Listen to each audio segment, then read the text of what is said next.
we met a pastor there and to see their ministry. It was hard because his wife is stage 4 cancer, and yet their heart is still to serve and to care and to love on the people that they have, yet at the same time dealing with the health situation that they're going through. And so it just really, take things for granted being there. It's like, or being in the States, you take things for granted.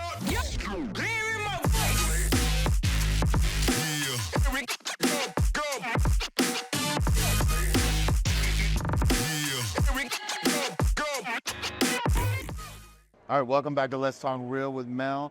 We are winding down day 2 of the Tom Ferry Summit. We just saw Tom and his dad bring his dad, Mike Ferry, on stage. Incredible. First time ever. Oh, my God. Tom's been in business separate from his dad for 21 years. And I think this is the first time they've been on the same stage at the same time and having his dad come. So it was pretty amazing. Dude, I was like, no. Because initially he showed that clip. I was like, nah, maybe he's just teasing us. And then he came out. I was like, oh, my gosh. I think I was starting to tear up. Yeah, it was amazing. It was pretty cool. Yeah. But yeah, we're here. And Will and I go way back. Yes. Go way back. And so, for those that don't know you, you know, Will's a superstar agent out of Anaheim. But for those that don't know you, tell us a little bit about your business, what it looks like. You know, tell us a little bit about Anaheim. Yeah. So my name's Will Lau. Been with have my real estate license since 2010.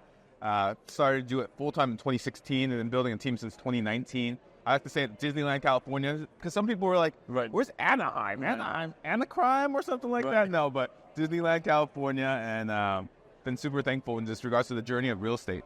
Yeah, I'm just being able to build a business from there. All right, and what's your business look like? Like how big is the team? Like, do you have an admin? Do you have a buyer's agent? Like, what does it look like? We have a 5-person team, and then we have multiple part-time agents, full-time agents in that regard.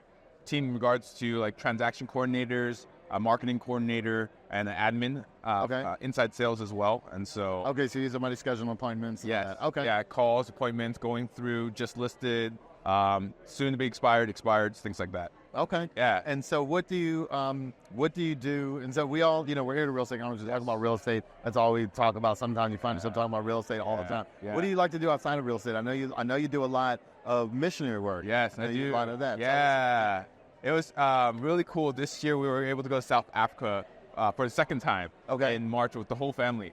So my wife been celebrating our 12-year anniversary this year, and my kids, 8 and 6, were able to go to South Africa again for 2 weeks with our church. Okay. And it was super sweet because we were able to not only build upon the relationships that we met in 2022, but also meet new relationships in areas like the townships or just the church area that we're focusing in on in South Africa.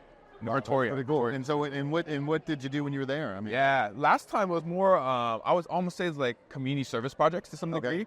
This time was definitely more relationship building. And so we went to the township to see. We met a pastor there and to see their ministry.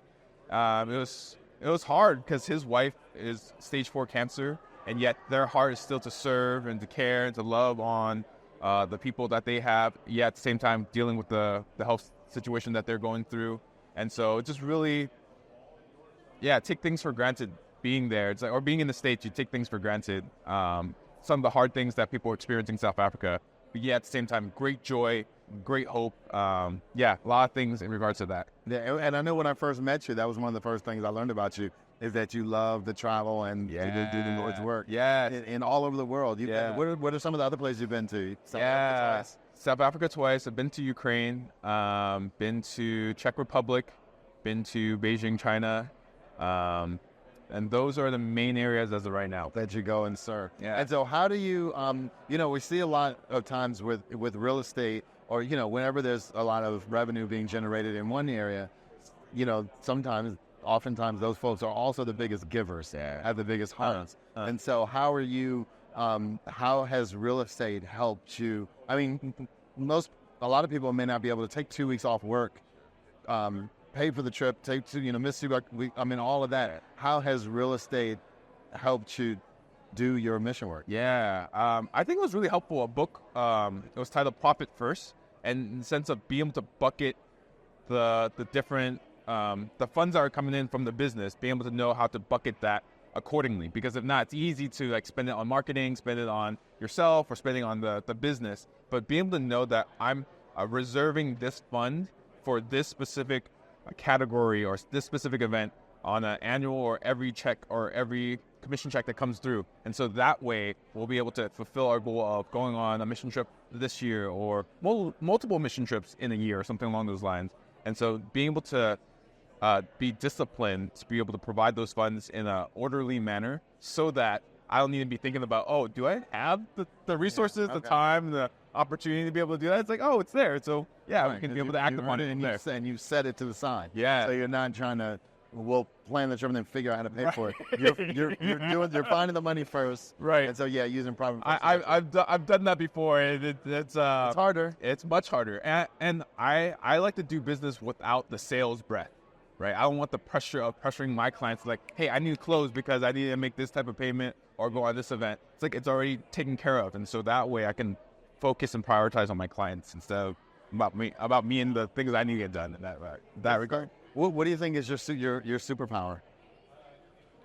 I think I learned it from my parents. It's just like the hard work in that regard and just being able to, some people say it's just like outwork other people. Like my parents have been in the restaurant industry for almost 40 years.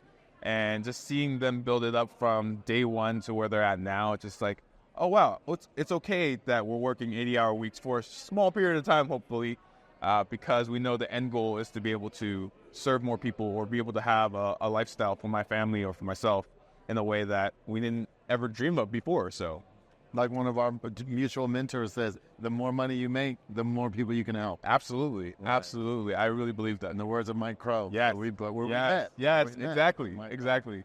All right. So if someone wanted to either help buy or sell a house in Disneyland area or wanted to maybe reach out to you to see how they can help with some of the mission work you're doing all over the world, how would they reach you? Yeah. So I have a social media channel, Will.Lau2 on Instagram.